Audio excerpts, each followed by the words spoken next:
मैं फजील अहमद जन अधिकार पार्टी का राष्ट्रीय सचिव और राष्ट्रीय महासचिव और प्रवक्ता हूँ। आप लोग दिल्ली से भी हमको टीवी पे देखते होंगे। मैं पप्पू यादव जी ने मुझे 9 जिले का प्रभारी बनाया है, इसमें मधुबनी भी एक जिला है। बिहार की स्थिति पहले से ही बहुत बर्बाद है। जहाँ देश 100 की स्पीड से दौड़ रहा है, वहाँ बिहार 40 की स्पीड भी नहीं पकड़ पा रहा है।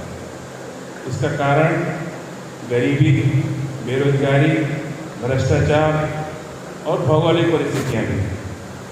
भौगोलिक परिस्थितियों के लिए ही सरकार बनाई जाती है। सरकार विगत 40 साल से जितनी भी सरकारें आई, नारे और वादे के साथ आई, लेकिन नारे और वादे तक ही सिमट के रह गए। बातें होती हैं जातीय जनगणना को लागू करने के लिए। जातीय जनगणना देश में हो चुकी है, उसको लागू करने के लिए, ताकि जो हमारे समाज में असली जो समस्या है कि कौन सी जात कितनी है, उसके आधार पर आरक्षण दिया जाए और आरक्षण में बंटवारा किया जाए। और जो आबादी 15% है उसको 50% आरक्षण मिल रहा है। आज जो 85% है उसको 51% आरक्षण मिल रहा है। इसके बाद बिहार का मुद्दा उठा कि विशेष राज्य का दर्जा दिया जाए।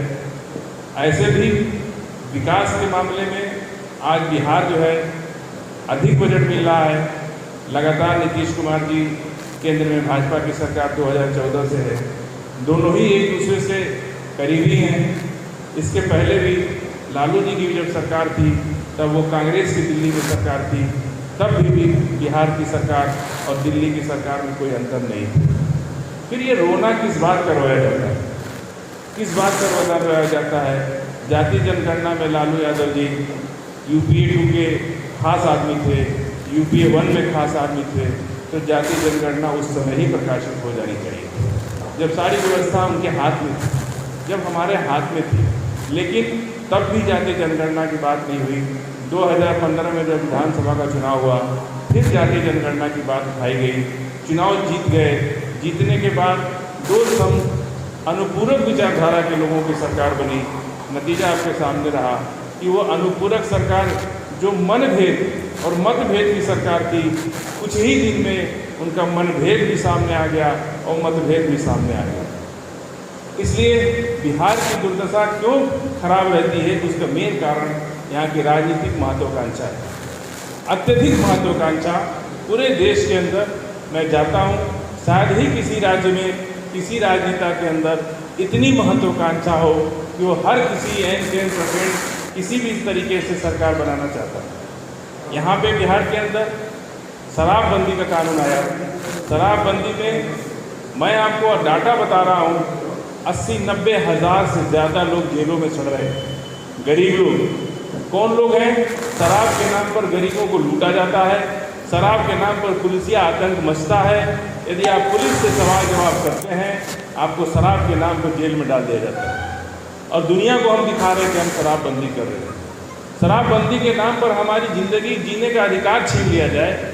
शराबबंदी के नाम पर हमको प्रताड़ित किया जाए। शराबबंदी के नाम पर आपको पता है कि पुलिस कैसे काम करती है। पुलिस अपनी आलोचना नहीं सुन सकती, पुलिस अपनी बुराई नहीं सुन सकती। जब पुलिस के खिलाफ आप कोई आवाज़ उठाते हैं या कोई बात करते हैं, तो पुलिस 2 बोतल शराब या खाली बोतल लगा के भी आपको जेल भेज देती है। आज 80 हज़ार गरीब परिवार के लोग, जिनके पास वकील का पैसा देने का पैसा नहीं है, जिनके पास वकील को फीस देने का पैसा नहीं है, ऐसे बेचारे गरीब लोग जेलों में सड़ रहे हैं। हमारी पार्टी की ये नीति है, हम चाहते हैं कि मुख्यमंत्री जी शराब कानून पर पुनर्विचार करके एक बढ़िया योजना बना करके, जिससे शराब से भी मुक्ति मिले और शराब के नाम पर जो गुंडागर्दी पुलिस ने मचा रखी है उससे भी मुक्ति मिले। हमारी पार्टी ऐसा चाहती है।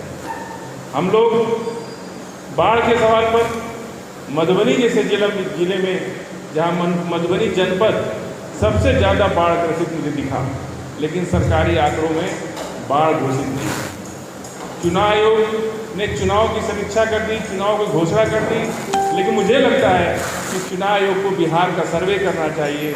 किस जिले में जहाँ ज़्यादा बाढ़ है वहाँ चुनाव बाद के फेज में करना चाहिए था, जहाँ कम बाढ़ है या बाढ़ नहीं है वहाँ पहले करना चाहिए था। लेकिन चुनाव आयोग ने ऐसा न करके बहुत से हज़ारों हज़ार लोग वंचित रह जाएंगे वोट देने से यदि जिला प्रशासन, जिला निर्वाचन आयोग, प्रदेश निर्वाचन आयोग की सूचना नहीं देता है। हम लिखित भी शिकायत भेजेंगे निर्वाचन आयोग को कि इसको कार्यक्रम को चेंज किया जाए। यदि आप इस बाढ़ की स्थिति में कैसे वोटर निकलेंगे? नाव की व्यवस्था नहीं है, आने जाने की व्यवस्था नहीं है, लोग खाने बिना मर रहे हैं। सरकार की अभी तक कोई सुविधा उनको नहीं पहुंची। मैं बाढ़ का दौरा कल किया, कई इलाकों में गया, सरकार की तरफ से कुछ भी नहीं मिला। बिहार के अंदर ये जो राजनीतिक महत्वाकांक्षा है, हम सबको मिल करके एक हो करके राजनीतिक महत्वाकांक्षा को छोड़ करके बिहार और राष्ट्र, देश और प्रदेश की खुशहाली, व्यक्ति की खुशहाली में छुपी हुई है। जब तक व्यक्ति खुशहाल नहीं होगा, हमारा आम नागरिक खुशहाल नहीं होगा, तब तक हम पीठ थपथपा नहीं सकते कि बिहार खुशहाल हो रहा है। सड़कें बना दिया, बड़ी बड़ी बिल्डिंगें बना दिया, उससे आम इंसान के जीवन पर कितना प्रभाव पड़ा, आम इंसान कितना रोजी रोटी में आगे बढ़ा, उसके जीवन में खुशहाली कितनी आई।